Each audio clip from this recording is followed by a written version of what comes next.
The dome arched high above Sarahin's spire, a flawless mirror shell that caught and scattered the light until every color in the chamber collapsed into one sterile shade of white. It flattened the crowd, polished their edges, and made their faces gleam like the surface of glass. Music murmured through the air, carefully modulated to cover conversation, but never disrupt the performance of civility. The floor beneath was translucent, revealing turquoise ocean hundreds of meters below, its surface shivering with the faint vibration of climate stabilizers. The audience moved easily over glass walkways, their shadows dragging thin and colorless behind them. Drifting toward the main platform at the center of the dome, Frank Thorne stood at the periphery, his arms folded, his weight balanced but not tense. He wore a garden jacket so dark it seemed to swallow what little color the dome allowed, blending him into the backdrop. He had not come to barter or to gossip. His department had secured a funding award for the upper gardens, and the board insisted on his presence here, a human face to attach to their carefully pruned vines and nutrient towers. It was a gala requirement, not a choice. He had lived most of his life by choice. That was why this place, and the crowd gathered within it, made his spine itch.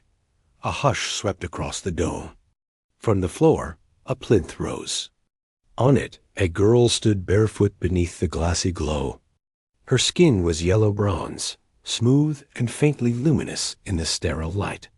Long white hair hung in a heavy sheet to her waist. A scrap of gold thread fabric crossed her collarbones and looped low around her hips, not concealing so much as decorating.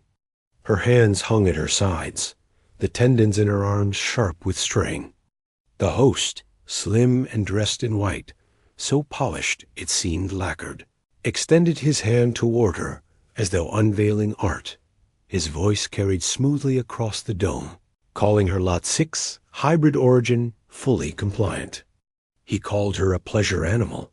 Frank's jaw tightened. He saw the tension at the edges, what others would miss.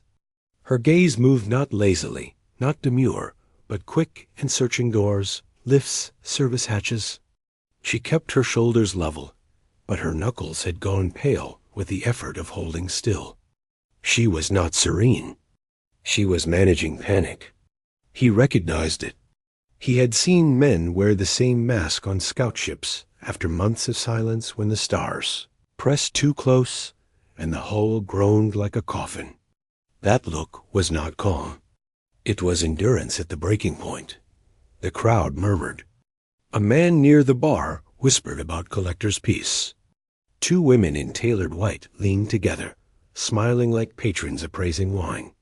Frank kept his eyes fixed. His instincts never fully quieted, the old habits of a scout trained to scan for the fracture point. The host's words washed over the room. Conditioned, responsive, docs L-certified ... When Frank raised his hand, the host faltered. The gesture was small, but the words that followed cut through the dome like a crack in glass. Care inspection. For a moment, the dome itself seemed to pause. Eyes turned toward him from every direction. The phrase was legal, but so rarely spoken it carried the weight of a taboo. The host's smile stayed lacquered in place, but his voice acquired a new edge as he nodded to the handlers. A glass panel slid open at the base of the plinth. Frank walked forward across the trembling platform. Heat radiated from it, forcing his body to adjust to the shift. The girl's pupils narrowed at his approach, her spine rigid. He kept his voice low. "I'm Frank. You don't need to speak." She surprised him. Her voice was soft, low, tightly controlled. "Serene." The tremor in her jaw stopped once she said it. A name, something real anchored in air. He shrugged off his jacket and set it carefully on the platform between them. "You're cold." "I'm fine," she answered, clipped too fast. The handler started forward, protest already forming. "No personal contact." "Not contact," Frank interrupted. His tone was flat. "Temperature aid." He kept his eyes on hers, never once shifting to the lines of her body. She didn't reach for the jacket, but her shoulders eased by half a degree. "If I buy you," Frank said, voice almost too quiet for the host to hear, "I don't use you." Her expression flickered confusion first, then suspicion. "Then why buy?" "They'll sell you either way," he said. The host signaled for the auctioneer to resume. The crowd stirred, some irritated by the delay, others intrigued. A silver-dressed woman raised her hand with an opening bid. A boy in a blue coat lifted his card, bored, as though this were a game. Frank stepped back, letting the handlers close in again, but the decision had already been made. He had no interest in a game. He wasn't here to play. He was here to stop watching people vanish behind masks of endurance, to stop pretending the word asset was enough to erase a human name spoken aloud. The side corridor swallowed him, cool and hushed after the glare of the dome. Frosted glass walls muffled the auctioneer's voice, but he could still hear numbers rising, flat and impersonal. Frank moved with the deliberate calm of a man who had already decided the outcome. He approached the private console, its surface glowing pale blue, and laid his wristband against the reader. The system hesitated. A single line appeared, pulsing red.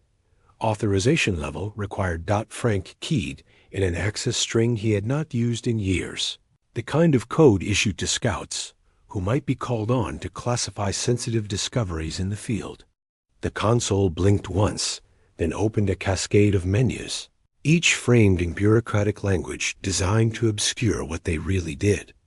He navigated without hesitation, fingers steady.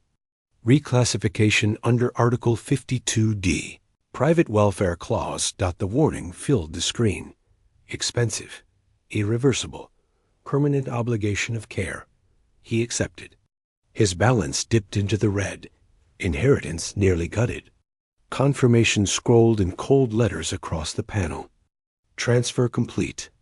When Frank stepped back into the dome, the bidding had barely climbed past its second offer. The host's smile wavered as Frank handed him the authorization slip. "Transfer confirmed," Frank said. His tone was flat, not triumphant, and the cameras caught the host's jaw tighten as he bowed, forced to acknowledge the clause in front of the crowd. The lights cut, the murmurs rose again. For the guests, the show was already over. Another lot would rise soon enough. The handler moved toward Searing, a leash cuff in his hand, reflexive, automatic. Frank stepped between them. "Not needed," he said. Protocol stuttered, the handler's mouth opening and closing once. Then he backed off. Searing climbed carefully down from the platform, each step measured, her bare feet nearly silent against the glass. She stopped half a meter behind Frank, not beside him, not yet. The jacket still lay folded on the plinth. She didn't take it. She also didn't shiver. They crossed the corridor together, moving toward the lifts. The dome's hum carried through the floor, faint vibrations underfoot. Glass walls revealed the ocean below, white wakes slashed across it by transport skiffs. Searing followed just behind his shoulder, in the space where trained people moved to seem invisible. Inside the lift, silence pressed close. Frank tapped his wristband, halting the car midway. Doors sealed with a muted hiss. Water shifted in dark lines beneath them. "You can leave in the lobby," he said. His voice carried no pressure, no command. "No one will stop you." Searing's eyes fixed on him, sharp and still. "Why offer that?" "Because you weren't made to stay," he said. Her lips parted slightly, caught between disbelief and suspicion. "No one says that," she whispered. "I'm not from here," Frank said. "I live here. I grow plants here. But I don't belong to this place." Her gaze flicked to his hands, steady and calloused, then back to his face. "They'll mark you," she said quietly. "For using 52D. They can." His tone didn't shift. "Were you military?" She asked. "Scout," he said. She tilted her head the smallest fraction. "Same spine," she murmured. The lift hummed as it resumed. She shifted half a stride closer, a calculated move so they would look less like buyer and property when the doors opened. Frank noted it, a first voluntary choice made in his presence. They stepped out onto a narrow sky bridge, glass rails trembling in the wind. His loft waited across the span greenhouse lights, glowing faintly like stars caught in leaves. He didn't look back to see if she followed. He already knew she would. Warm, humid air rolled over them the moment the greenhouse doors sealed. It smelled of wet soil, tangy citrus oil, and faint mineral mist. The contrast to the sterile dome was stark. Life here clung to every surface. Vines climbing towers of light, moisture gleaming on glass. Pumps hummed low beneath the floor, steady as a heartbeat. Searing halted just inside the threshold. Barefoot on heated glass, she lifted her chin slowly, eyes sweeping the space. Rows of climbing plants curled in symmetrical arcs, mist drifting from fine nozzles overhead. A mezzanine jutted above the canopy, a bed tucked sharply against the wall. Her gaze moved like a mapmaker sketching territory, cataloging exits, shadows, heights, still searching for traps. Frank walked ahead, with the quiet assurance of a man who knew every valve and latch by touch. He slipped the utility roll from his hip, set it on the counter, and docked his wristband in a charger. His jacket, still folded from the gala, looked like foreign debris in this sanctuary. He left it on the bench where it fell, not worth reclaiming. "You can look around," he said without turning. His voice was calm, procedural, like he was describing irrigation cycles. She didn't answer. Her fingers flexed once at her sides before going still again. After a pause, her voice came cautious. "Is this yours?"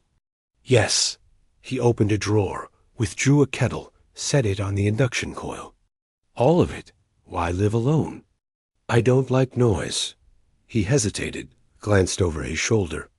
"Or people who mistake control for care." That answer made her blink.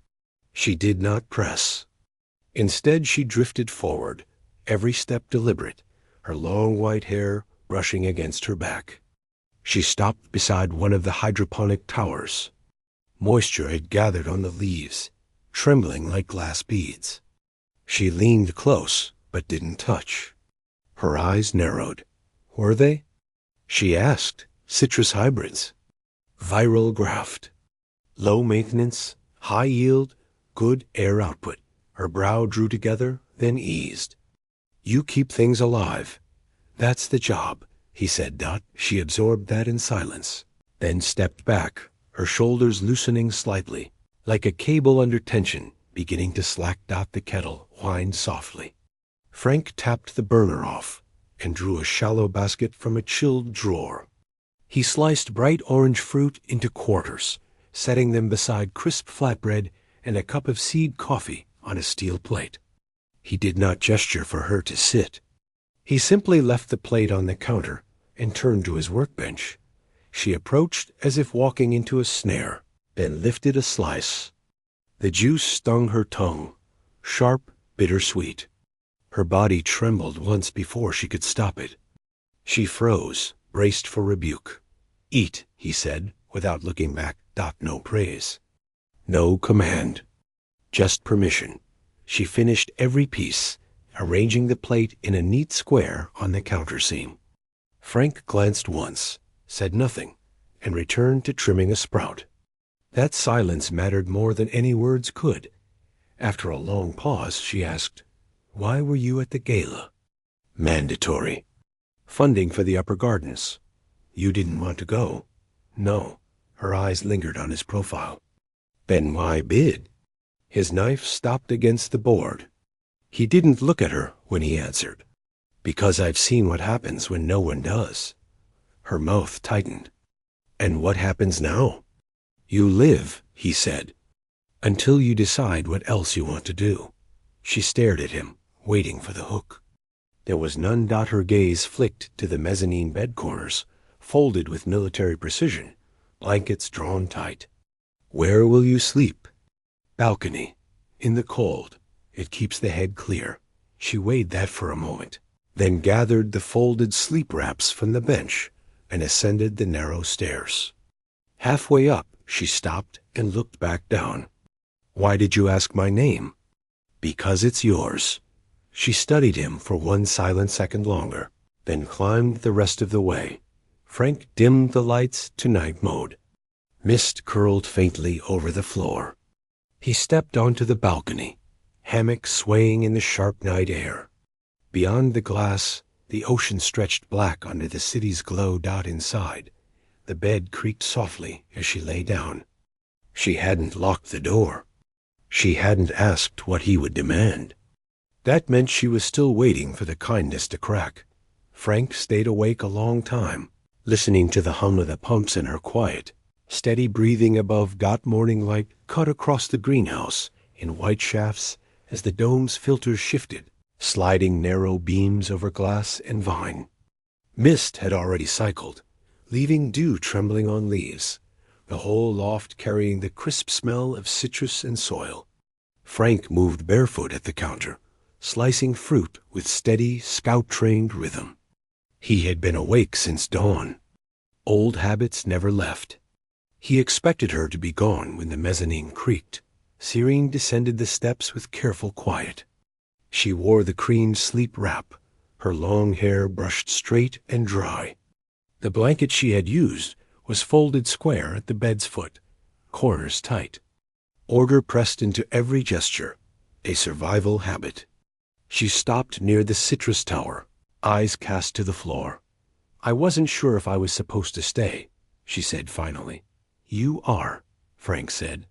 He set a plate on the counter fruit, flatbread, seed coffee. This is your place now. Her fingers flexed at her sides, then stilled. People don't get to keep things they buy. You're not a thing. Her eyes lifted sharply to him, testing for performance. He did not flinch. The silence between them carried weight. Then she stepped closer, took the cup, and drank. The tremor in her hands betrayed hunger she had tried to hide. She finished everything, then placed the plate down with neat precision, waiting for correction that never came. You've done this before, she said. What? Taking someone. He shook his head. I've taken responsibility. Not the same. She studied him, eyes narrowing slightly. You were a scout. You've seen people break. Yes, did you? He hesitated. Not all the way. Close. Her gaze stayed on him, reading more in what he didn't say than in what he did. Then she gave a small nod, storing the answer away. The greenhouse hummed quietly. Frank rinsed the plate. His voice shifted tone. There's something you should know. The council sent a message last night. Routine inspection. Her shoulders tensed instantly, jaw tightening. They'll take me back. Not if they can't prove what they called you, he said. You're under my care now. Dependent, not asset. And if they don't agree? Then I fight it. How? Paperwork. His mouth twitched at her skeptical look. If you know where to hit it, it holds. She went silent, staring at the leaves above. If they take me back, I won't come back whole. I know, he said. His tone didn't rise, didn't break. Something shifted in her face then. Not trust, not relief, but the edge of fear dulled. She breathed slow, steadied herself. Can I help? The words sounded foreign on her tongue. Yes, trim suckers. They steal nutrients. He handed her shears, showed the cut once. She copied, precise. The rhythm steadied her. They worked side by side in silence until the door panel chimed, sharp and final. Cyrene froze, shears clenched. Stay where you are. Frank said calmly, It's them? Her voice was thin, but steady. Yes. He crossed the loft and pressed his palm to the console. The door slid open. Two inspectors in gray formal coats entered, shoes clicking against the glass. They carried tablets and moved with choreographed politeness. One scanned the room. The other's eyes went straight to Serene Barefoot, unrestrained. "Mr. Thorne," the taller one said, "we're here regarding a registry discrepancy concerning an unlicensed asset classified as a Category 4 companion guest. She's under Private Welfare Clause 5-2D, Frank said flatly. Filed correctly. The shorter inspector's voice was smooth, her eyes sharp. That clause is rarely used. That's not an argument, Frank replied. Searing straightened slowly, lowering the shears. She rose to her feet, jaw taut. The tall inspector's gaze fixed on her. Name? For half a second, she hesitated. Frank's voice cut across the silence. Calm, measured. Say it. Her lips parted. Serene, she said, clear enough to carry. The inspector typed it without glancing down. Recorded. His eyes flicked from her clothing back to Frank. She appears autonomous. She is, Frank said. By choice. That is not typical, the shorter one remarked. Neither am I. Frank answered. The inspectors exchanged a glance, a silent calculation. They began their scan, one circling the greenhouse, logging equipment, the other scrolling through Frank's registry files. Everything was immaculate. No gaps, no errors. No opening to declare incompetence. Serene stood rigid near the citrus tower, throat trembling with the effort of holding still. Frank's voice carried softly, almost under his breath. Breathe. Her chest rose, slow, steady. The taller inspector returned to the door. We will submit our findings. If the welfare clause is upheld, the asset becomes a dependent under your care until reviewed. She's not an asset, Frank said quietly. The inspector paused only long enough for the words to register, then turned. The door sealed behind them. Siren sagged against the workbench, gripping the edge with white knuckles. Her breath came sharp, uneven. They were going to take me, she whispered.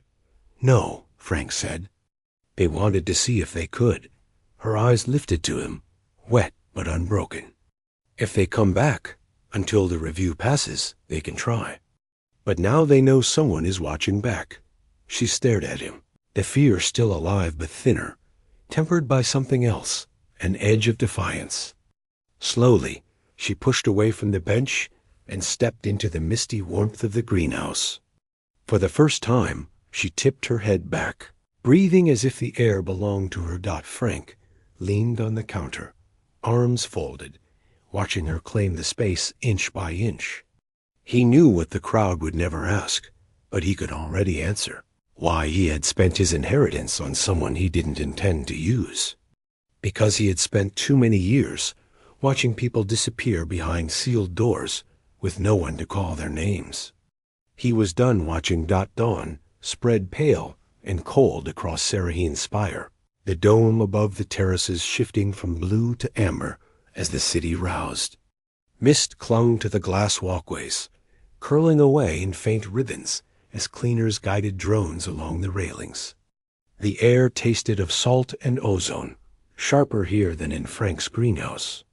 Few people moved at this hour. Gardeners on early shift, service drones gliding on hidden rails, a handful of residents with collars turned high against the draft. It was the only time Frank would risk it.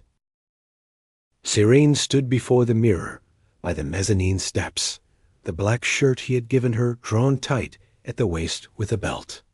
It hung loose at her shoulders, swallowing her frame in one moment, defining it the next. Her long white hair was knotted high, as he'd shown her, to keep it from catching in the terrace winds. She adjusted the hem again and again, fighting the reflex to hide herself, then forced her hands still. Frank strapped his tool satchel closed at the counter. He watched her through the reflection, her spine rigid, her breath controlled in shallow pulls. She looked like someone about to step off a ledge. You don't have to, he said. I know. Her voice was level, though her throat worked after the words. Then why? She kept her eyes on the mirror. Because I want to know if they'll still look at me like I'm theirs. They will, he said, buckling the strap. They look at everyone that way. She turned at last, met his eyes fully. And when they do? Walk past. You're not there for them. Her jaw tightened. What if I forget that? I won't. For a heartbeat, neither moved. Then she nodded once. Not confidence, commitment. They crossed the narrow service bridge, the greenhouse door sealing behind them with a hiss that cut off its warmth. The air outside struck sharper, wind brushing against the glass floor. Far below, the ocean broke into white wakes under support struts. Cyrene kept half a step behind Frank, eyes darting from camera nodes to railings, body braced. The walkway trembled under her bare feet, transparent panels showing the endless drop. Her stomach twisted, but she kept moving. At the first intersection, a pair of cleaners glanced up. One's eyes lingered too long. Cyrene's muscles locked, every nerve sparking. Frank's hand brushed hers, not holding, only anchoring. His voice came low, almost invisible under the hum of the struts. Forward. She obeyed, and her steps steadied. By the time they reached the lower terrace gardens, the dome's filters had shifted fully to morning amber. Sunlight spilled in angled beams across rows of hydroponic vines, their leaves trembling with mist-line hum. Frank slowed near a bench, set down his satchel. Here, he said. She stopped beside him, wary. Hear what? Sit? She hesitated, then lowered herself onto the glass seat, spine straight, hands locked in her lap. Her gaze fixed ahead, refusing to wander. Act like you belong, Frank said. I don't. You will. Two young technicians walked past, laughing over a datapad. They didn't spare her a glance. The absence hit harder than a stare. Cyrene whispered, barely audible. They didn't see me. That's what normal is. Her lips parted slightly. I don't know how to be that. You're doing it. They stayed like that while the city woke. More footsteps, the distant ring of lift doors, the soft glide of service trams. No one stopped. No one pointed. The silence inside her shifted, not gone, but loosening. Her shoulders dropped. Her breath fell into rhythm. For the first time in years, she sat like a person, not a product. After nearly an hour, Frank rose. Enough for today. She stood slowly, as if the weight she carried had changed shape. Her voice came soft, astonished. They didn't take me. They can't, he said. Not yet, she murmured. Not ever. She studied his face, searching for doubt. You believe that? I decided it. She didn't smile, not exactly, but something flickered in her eyes' recognition of how deeply he meant it. On the way back, she stayed closer to him, not behind. Their arms brushed now and then. She didn't flinch when the greenhouse door sealed behind them. She exhaled unevenly, then pressed her palms to the glass floor as though grounding herself. I didn't disappear, she said, half disbelief. You never would have, Frank replied. Her gaze lifted, steadier now. Next time, she said, I want to walk in front. He didn't comment, just gave a single nod. That was enough. Morning came clean and white, the dome filters narrowing sunlight into precise lines that cut across the greenhouse floor. Mist hissed through nozzles in timed bursts, laying a sheen of dew over citrus leaves, the air heavy with their sharp scent. Frank crouched near the base of a nutrient tower, tightening a coupling, his movements precise and mechanical. He wasn't thinking about pipes. Today was the review. On the mezzanine above, Cyrene stood at the rail. Her hair, once a curtain she hid behind, was now braided high, streaked gold by the angled light. The black shirt was cinched at her waist with a belt, fitting her instead of drowning her. Bare feet, steady posture, eyes that didn't wander for exits. She looked down at him with a kind of calm that hadn't belonged to her days ago. Frank straightened, wiped condensation from his palms onto his trousers. We do this once, he said. I know. Her voice carried evenly. They'll come with a board link. No questions about your past, only what you are now. They'll try to sound polite. It isn't politeness. It's pressure. She came down the steps, every stride fluid, unhesitating. I can handle pressure. He believed her. At 9 sharp, the door panel chimed once. Neither flinched. Frank crossed the glass, pressed his palm to the console. The door slid open with a soft hiss. 2 registry officers stepped inside, gray coats sharp against the greenhouse's green life. The woman's eyes were slate-colored, carrying a hard stillness. She held a slim case. The man beside her carried a biometric pad, expression neutral, as though he'd conducted this ritual 1,000 times. Mr. Thorne, the woman said, clipped. Formal review for your registered dependent. Sirene. She's ready, Frank replied. They moved through the loft like surveyors, eyes sweeping the rows of pruned vines, cleaned tools, neatly stacked crates. The space whispered order, precision no foothold for criticism. Sirene stood by the counter, her hands resting lightly on the edge. The sunlight struck her braid, lit her bronze-gold skin. She didn't move. She didn't blink. The man spoke first. State your name. Sirene, she said. Even, clear. Role, botany assistant. Duties. Her breath drew in, but her voice stayed steady. Crop maintenance, pruning, harvest prep, pH monitoring, log entry. She recited her daily cycle with clipped precision. Wake at 5. Inspections, pruning, harvest, cleaning. No stumble, no pause. The officers typed without looking at her. Any behavioral incidents? None. Any resistance to assigned tasks? She hesitated, then added before they could twist silence. I chose them. That made the woman glance up for the first time. Not long, just a flicker, but enough to acknowledge surprise. The man gestured. Biometric verification. Frank nodded once. Sirene stepped forward, pressed her palm against the pad. The screen flashed green. Identity verified. The device chimed. The woman closed her case with a precise click. The board will approve permanent personhood under Section 5 2D, effective immediately. Classification. Civilian resident. Review complete. Frank inclined his head, logged and acknowledged. They turned without ceremony and left. The door sealed behind them with a hiss that sounded final. Silence dropped heavy. Sirene stayed frozen, palms still damp from the pad. Her eyes fixed on the door as though it might open again. It's done, Frank said softly. Her breath caught. That's it? That's it. She blinked, slowly, as though her body needed time to catch up.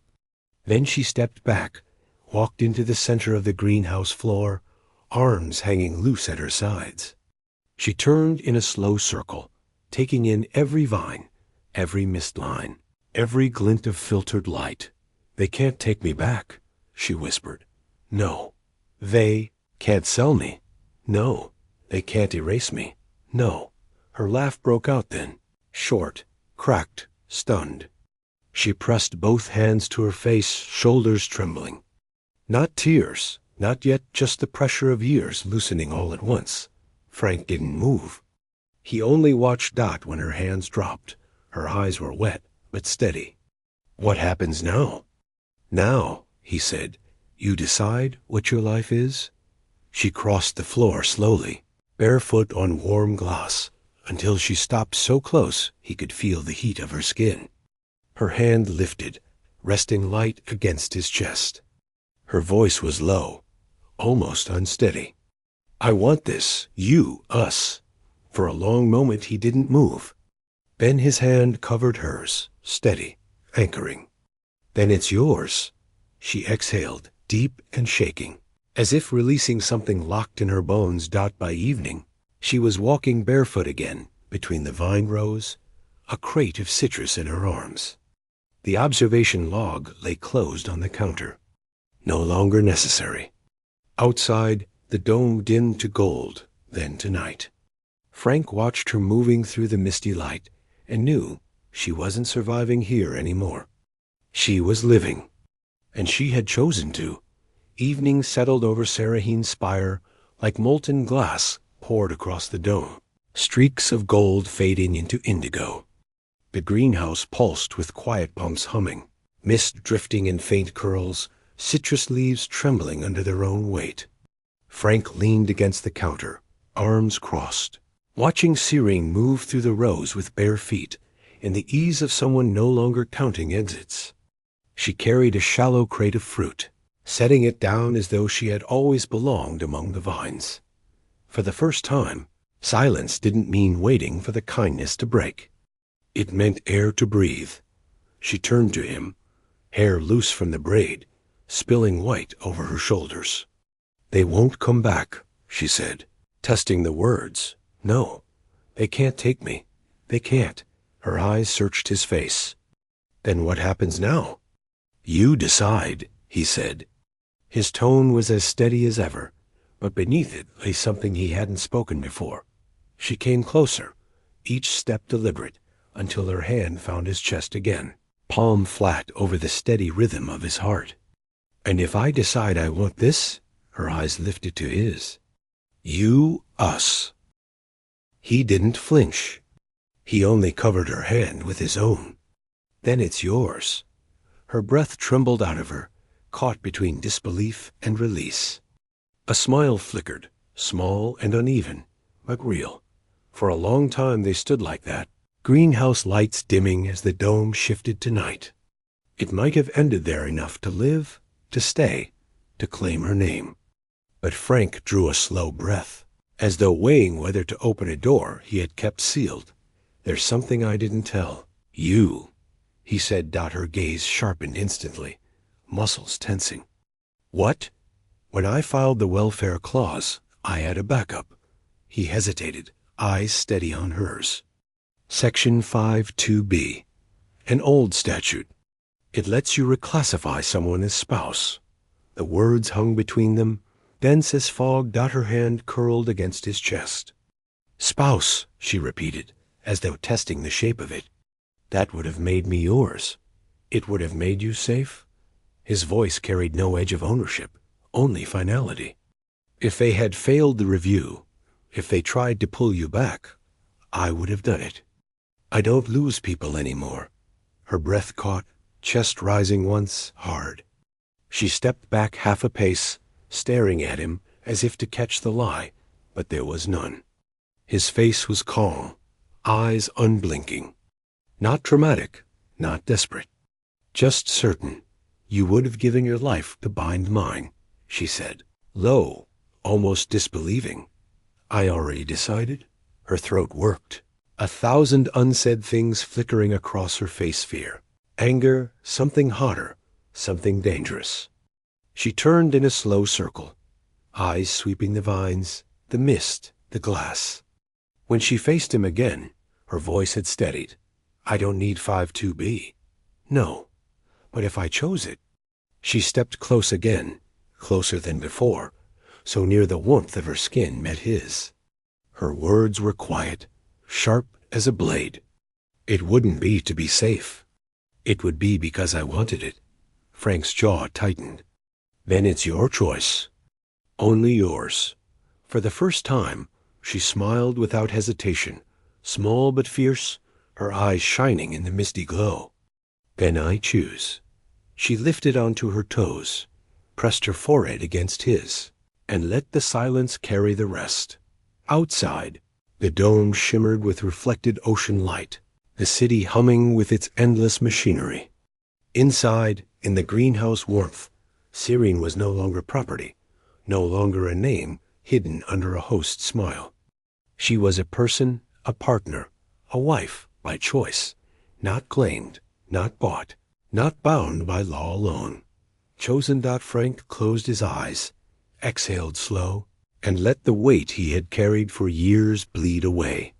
He wasn't a watcher anymore. He was here, with her, and she was staying.